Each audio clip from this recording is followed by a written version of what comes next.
Hey guys, it's me, your Jenny girl. Ito nga pala yung time na bumili ulit ako ng regalo para kay Kuya Pacboy. Pahabol para sa birthday niya. Meron kasing followers OFW nagpadala para sa kanya. Nakisuyo siya na kung pwede ako na lang bumili para kay Kuya Pacboy. Kaya ayan, for the hanap ang person. Actually, medyo nahirapan ako kung ano nga bang bibilin ko. Ang dami kasing pwedeng irigalo kay Kuya Pacboy at alam ko naman ma-appreciate niya yan. Nung nakaraan, t-shirt yung nirigalo namin ng Idol Moto Squad, kaya ayan. Ngayon naman, naisip ko na bag yung irigalo. Traveling bag para at least may kapalitan yung isa niyang bag. Tapos madalas na rin siya mag-travel. And then, naisip ko rin na malapit na yung Visayas tour ng mga Ibo All-Star. Sabi ko magagamit niya to doon. At ayun nga, pagpunta ko doon sa store, wala akong nagustuhan. Kaya ayan, nagtingin din ako ng mga damit. Yung damit na pangpormahan niya para lalo siyang mas pogi. So ayun, medyo mahirap nga lang pumili talaga sa damit. Di ko alam kung polo shirt, t-shirt. Sa dami ng choices, ang hirap pumili, Diyos ko.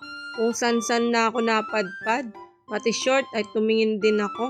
Halos lahat ng store napuntahan ko na siguro. Di ko lang napakita sa video. Pero okay lang yon, basta para kay Kuya Pacboy, G. Always G. Sa totoo lang, ganito talaga ako pag naghahanap ng regalo.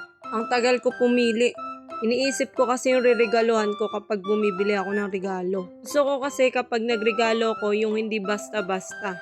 Yung talaga magugustuhan at magagamit nung riregaluhan ko. At ayan, tingnan nyo naman, dito pa rin talaga akong dinala sa bag. Kung ano talaga yung gusto kong irigalo kay Kuya Pacboy.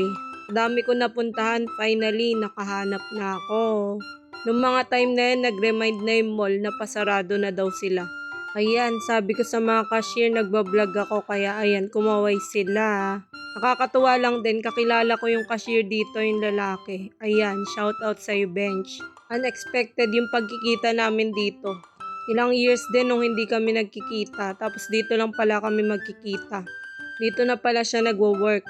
Ayun, syempre, konting kamustahan lang din. Nakilala ko siya dati nung college ako sa part-time ko. Hanggang sa naging busy na ako sa school, kaya ayun, hindi na rin kami nagkita. Shoutout nga pala kay Ate Tricia May Pabros. Sa suportang binibigay mo kay Kuya Pacboy at syempre sa akin na din. Natutuwa talaga ako kapag may kapwa ako followers na kikilala. Actually, marami na ako naging kaibigan sa pagwa-fangirl ko. Lalo na sa Idol Moto Squad. Shoutout sa inyo, lalo na sa admin kay Eva Girl at Miss Isa. Salamat sa pagiging hands-on at pagsuporta din sa akin. Pati na rin sa Pacmoto fans, shoutout sa inyong lahat. Salamat sa inyong suporta. Hindi ko man kayo maisa-isa pero alam ko kung sino-sino kayo. Sana soon magkita-kita tayong lahat. Bala ko talaga pumunta sa iba-ibang lugar eh. Yung mga sasakay ng barko, eroplano, basta yung malalayo. Pera na lang talaga kulang.